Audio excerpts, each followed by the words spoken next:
სქემუდან გამოვწერა ფუნჯები და ეხლა თქვენთან ერთად დავტესტავ და გეტყვით ღირს თუ არა გამოწერა.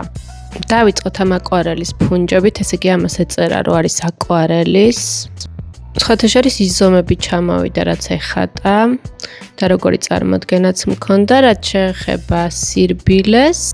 კარგი ხარისხია ნამდვილად, რბილია, მაგრამ აკვარელის ნამდვილად არ არის, ანუ აკვარელის არის ძალიან ფაფუკი, ეს უფრო გუაშის არის, მაგრამ აკვარელითაც შეგიძლიათ რომ დახატოთ.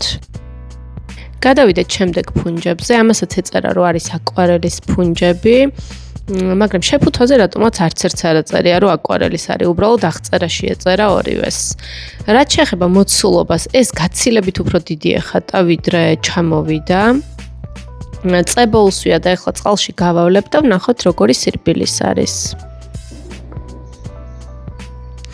ზოგადად აკვარელის ფუნჯები ძალიან ძვირი ღირს და ესე იაფად არ იქნებოდა, რა თქმა უნდა, ძალიან კარგი ხარისხი, მაგრამ ნორმალურია, სხვათა შორის წინა ფუნჯებს ჯობია. უბრალოდ ძალიან პატარაა და კარგია აკვარელის ფუნჯები ცოტა დიდებიც რომ იყოს, თორე წვრილი დეტალებისთვის ძალიან კარგი სამუშაოა, განსაკუთრებით თუ დამწყები მხატვრები ხართ, ძალიან საკმარისია და გერჩევთ რომ გამოიწეროთ. გადავიდეთ მესამე ფუნჯზე, ამაზე ეწერა რომ რამდენიმე იდო შიგნით, მაგრამ ჩამოვიდა ერთი ცალი, მაგრამ საკმაოდ კარგი ხარისხი არის. აი, ესე წვერს რომ გადაწევთ, უნდა იყოს დრეკადი და მაშინ მიხვდებით რომ კარგი ხარისხის არის ფუნჯი. ამ ფუნჯებზე ეწერა რომ ძალიან წვრილია და ახლა ვნახოთ. აუ, ძალიან კარგი არის.